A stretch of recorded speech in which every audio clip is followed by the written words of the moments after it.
Thanks for staying with us. So yesterday, President Bola Tinubu approved the immediate implementation of 8 far-reaching actions to invigorate the administration yesterday, and which included the sacking of some ministers.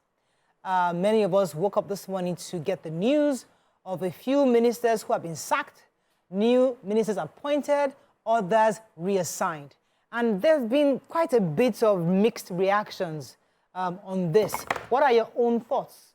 You can call us on 081-0764-1679, 090-241-63440. You can also send us messages on X and also on YouTube. We'll be happy to read your messages. What are your general thoughts? Let me come to the ladies. So many, let's start with those who were sacked. Top on that list, obviously, is Dr. Barrister Uju Kennedy Ohane. This is somebody that has been trending for a while. Many people really had, they believed in what she was doing based on what she was expressing to Nigerians. But when seeing her name on that list, it took many by shock. Let me get your thoughts on it. Who'd like to go first? I felt she was very active. Maybe I'd called her out here that's not the kind of activeness we wanted. We wanted active activities that are geared around empowering women on a more long-term level. But the things she stood out for and the seeming controversies of her shutting down events, one thing that you cannot take from her is consistently she said she doesn't want to do events. She doesn't want the ministry to spend money or support events that will cost money that could have gone to the people. That, for me, was valuable. That, for me, it doesn't deserve to be for her to be stepped down on, because she represented something that was different. Yeah. What we see in Nigeria in most cases is when we want to flag off events, we have a ceremony that is very expensive. We spend money when we now finish the event, and she did not like it, she did not support it, and she did not mince word in expressing herself. Maybe she was too expressive. Maybe it is not usual to see women at that level coming up and saying those kind of things and calling out something that has become a norm in Nigeria.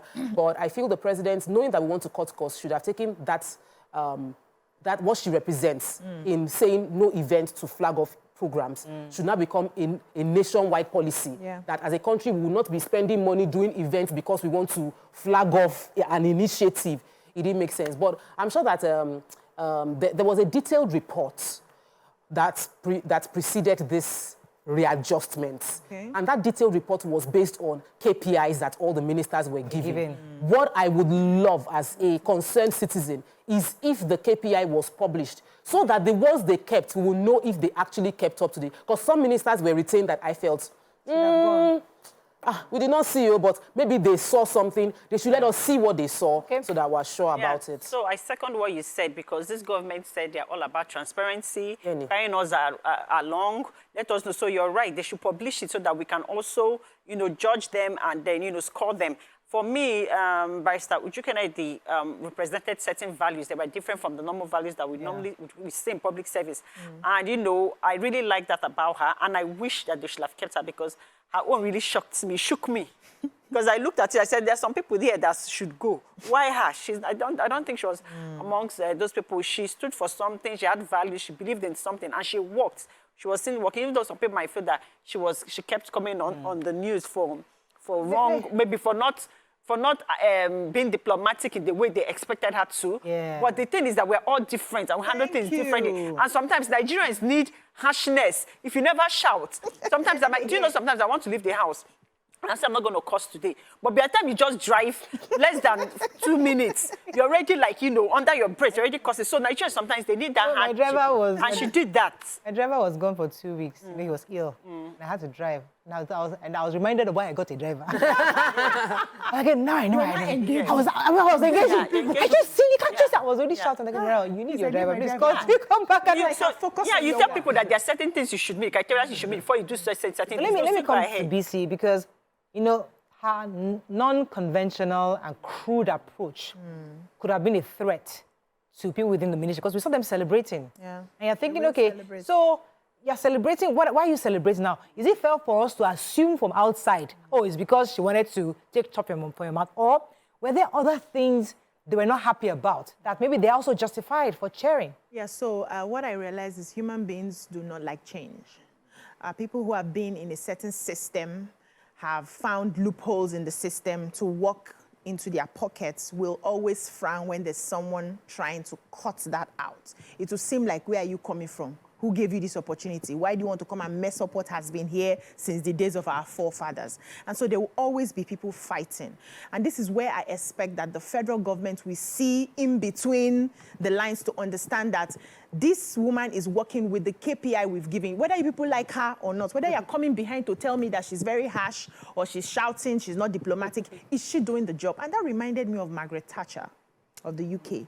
You know, when she got into power and she was able to take some very tough decisions, she was able to fight some very, tough wars, people were like, why this woman? Why you? This is not how things are done. You're supposed to be making peace here. You're supposed to be doing things. But she stood her ground.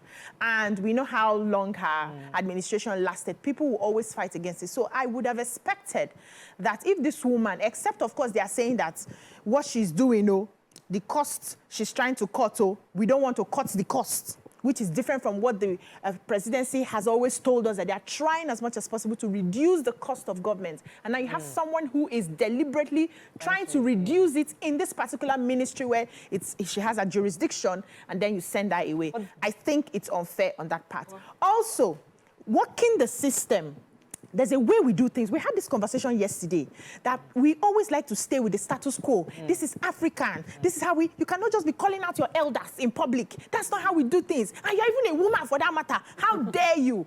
Those are some of the things that may have played against her for you to have people jubilating. But there could be actual, just like Tokwe said, there could be actual indices that she was being judged against. So maybe that this one works against her because but there could be other things that we did not see, because aside from your job as Minister of Women Affairs, there could be certain things that the president expects of you to do within this period. So maybe, as you said, let them release it to us. KPI. So we have an idea. Now, we might not all agree, but at least we'll have an idea where the thinking came from. But another person that we need to also talk about is the fact I want to talk about Lola Adejo. Lola Adejo. She came in and she was ill. She felt ill. Yeah. And I think she was flown out for a while. And since then, we haven't heard from her. But she came back and she spoke about a few of the things she was... Because she was one of the people that I felt her appointment was a bit misplaced, because she's someone who's been in tech, and she's did well, and then you bring her into tourism. So for me, I was looking out for that place, and then I realized that why she was silent for a long time was because she wasn't feeling fine. But when she started coming out again this year, she spoke about what she wanted to do, highlighting the fact that tourism is about our culture, lack of funding with the Nigerian tourism development. There's a NTDA that is supposed to handle a lot of the things that are happening. But she highlighted the places and the partnership she's striking. Nigeria doesn't have like this website. Every time you go to, if you want to travel, you see places to visit. They have a website that you can use to access places to visit. But we don't really have that concerted platform where you can just say, if you come to Nigeria, you need to go to Kogosi, you need to go to Yankari Game Reserve, you need to go to... So she was working on something like that. So I'm worried that there will be... my concern is, will there be continuity of the good things even while we are bringing about... But no, they've collapsed that ministry. It now, which is now under Hannatu Musawa. It's not going to be under Hannatu Musawa, who's going to be handling arts, culture, and creative economy. So it's all part of it. I think that was what it should have been in the first place, because I didn't understand why the tourism was separated from arts and culture and creative economy. So I just feel like the way they now collapsed it and then put it together under one, I think it's just perfect. To have more weight. Also, I was expecting Dr. Betta Edu to be back. I was hoping. I thought they were going to be. The reason why I wanted her back. They didn't even dignify her with a mention. I'm saying, I don't understand. The reason why I thought she could have been given a second chance, because listen, this is a young woman that was given this much opportunity. I don't know the circumstances behind behind what we have in the papers, but I think that she was young. Yes, there could have been a bit of inexperience that played out in whatever offense she was accused of. But I think just for the optics of this president is youth conscious and he's woman conscious. It would have been nice to give her another chance. At least let us see another 1 year what she can do. Because in that few months where she worked, we saw she was quite active, going around to all these various places, trying to see what they can do with the humanitarian affairs. So I would have liked to even see her back. I mean, you guys are expecting her back? Maybe she frayed a lot of nerves. Maybe she, there's a way you do your work where you think that you have gotten to a position and then that humility that you came with, you suddenly drop it. And Nigerians are very particular about respect. They're very particular about how you talk to them, how you were talking to them before you got this position, and how you're talking to them now that you have the position. So they look out for some of those things. And, you know, the whispers in the quarters is that she was not looking at anybody's face. She just wanted to face her. It doesn't, this Obodo Yibo, it will work, where you focus on what... Yeah, we don't want to copy that one now. So how do we know what to copy? I'm just saying this is... I know, I agree with you. I agree with you. Yesterday I was telling you too how we are. You're saying that no, we should copy US. Today you're saying we should copy here. So we're trying to copy. How we know they want to copy well? We're not copying well. That's the problem. But the thing is this. For the fact that nothing had been mentioned about her for a while, you understand? So for me, I was not expecting her to come back, because if she was going to come back, or if there was like a suspicion, you will have heard and you will have seen, you know, things. But moves. It's been silent totally. So who are you guys most happy about that was sacked? Minister of Education. No, thank you. I was going to go there. Everybody going there. Are you happy? But recent months now, it picked up. Yeah, because there's not been strike, Sha. That's what I'm saying now. In this last day, and then curriculum change. Right, what's your own issue? What's your issue? What's the issue with him? Now, I have a personal issue with him. I just feel for that ministry, we need someone who is an educationist. It's very important to me, because you need to understand the intricacies of the educational system. You need to be able to compare what is working, what is not. You need to be able to do a lot of things, but you can't do it from the outside, because you will not understand. It's not about 2+2 in the classroom, or about put a curriculum together. As long as students are going in and students are churning out, we are good.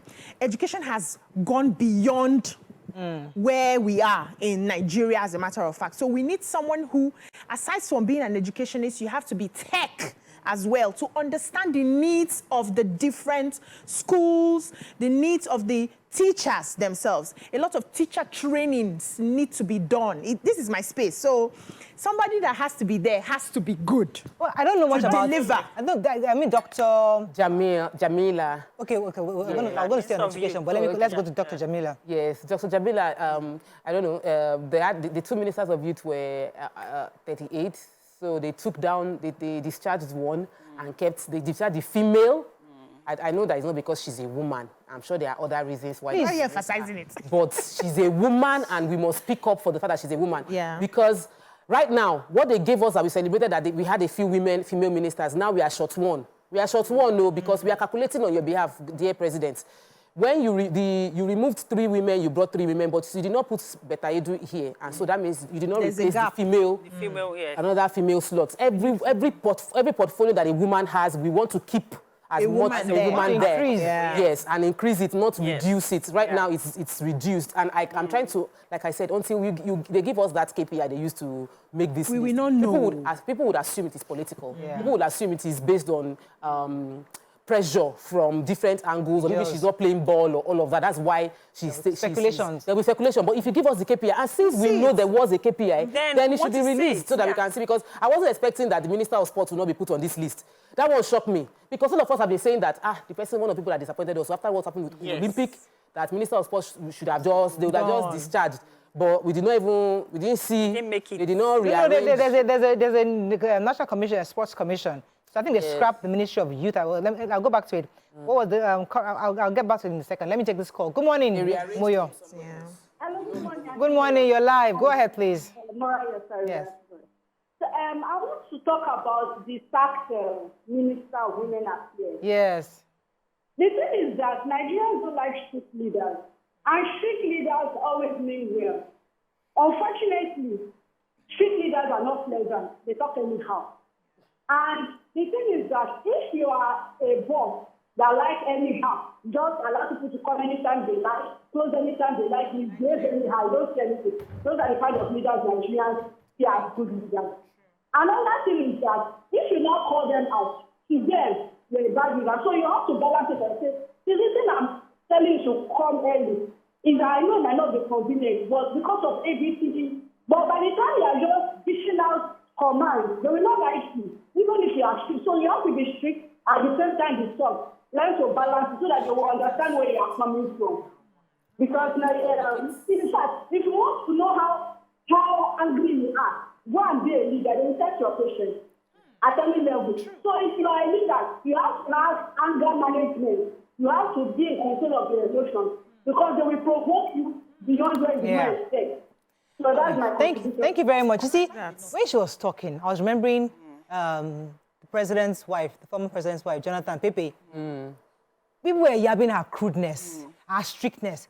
Then, but post her administration, people started saying, "Oh my goodness, we miss patience." So, what do we want? Because I remember during that time, she was like, it was the public enemy number one. Because how can she be embarrassed like that? How can she be secret? To see how she even looks, you know, we used to really criticize this woman. But she was as crude can be. She was not trying to... But she was vocal. She was very vocal and very eloquent. But then we need to understand something, that whether we like it or not, the public sector is a bit lazy and laid back in terms of delivery and work. Even the time they get to work, even the time they clock out, everything is just very shoddy. So when I saw that video of them rejoicing and everything, it's obvious that you can tell that this person is here to work, but they're not ready to work.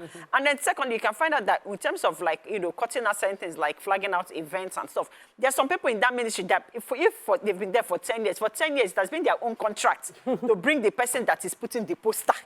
So there's so many. So these are the things we need to check, to be sure why certain things happened. Please, let me stay with Namaka for a second, because I hear you. But you see, sometimes these things must be done gradually. And I will use Fashola yesterday. Was it yesterday we talked about Fashola? Saying that he comes in, he's still oiling the system. He's still there, knowing that okay, maybe they like to do all this, because I know somebody that became a commissioner and said they're always doing one party, always send for, I can't stop them from doing that. But my own is make sure the work I'm here to do, make sure you do it. So you can be doing your send for, you can be doing your... So there's a possibility that you must be able to do it, because if you cut it off, you get cut off, and that's what happened. So we're not saying don't do work. But do work as you have to be very diplomatic and know how to manage these things. Because if you continue, you have to file it. That's what even makes you an effective leader. The last college was just spot on. So as you go high in rank, you must learn how to play both sides. There's no wisdom in just saying, this is who I am, and I cannot change if you cannot work with me. Some systems will not allow you. When we get to that point, to the Obodo people and the Americans and all of that, where we don't need you to play any side, we just need you to come in and do the work. Even at that, we watched this movie now, The Crown. We saw all the politics that were being played, the intrigues, the conversations that will be had beneath and under before some decisions are taken. Nepotism, everything. It plays out everywhere in the world. So as a leader, you must be able to balance it. So maybe, and that's why I always say, we need people like the PR department who would help these leaders when they come out to present their case. Help them to train them on how to talk, train them on how to present, to sell their hard work and their ideas. No matter how upset they are about a situation, you would tell them that when you come out, your emotions must be under control. There's Obodo, we have people with their mic standing there saying, follow the script and all of that, so that you communicate what you're supposed to communicate, and people, your good will not be evil spoken of. And let me take this call. Elder Henry, thanks for calling. You're live. Elder. Good morning, ladies. Good morning, sir. Good morning, sir. I like what you people are doing. I'm a first-time caller. Welcome to the show. I was very happy that the Minister of Education was hammered. He was involved in policy from a source. You can't imagine that he said a child of a teenager can only enter university. When in some countries, a child of a university can graduate and be a doctor. So I was very happy that he was sacked. My only disappointment was that the Minister of Power was not hammered. Okay, don't you have light in your house? Elder, you don't have light in your house. Don't you have light? I don't have light. I'm using solar. Where? Okay, using solar. Which area? Yes. Which area do you live? In Benin Auchi Road. Okay, Auchi Road. Okay. They will get to you, sir. So the national grid collapsed within 1 week, 3 times, and the man was still the same. That's my disappointment on the cabinet result. Thank you very much, Elder. You're right. Collapsing, that back to back. Because there's been an explanation to buttress the reasons behind the collapse. That's why I did not call him out. And when he came into power, there's been improvement in that ministry. Yeah. He has brought in some things that you can. I want to go to. Wait, come back. Stay with us. When we come back, here we go. Hello, people. Stay tuned. Your View will be right back.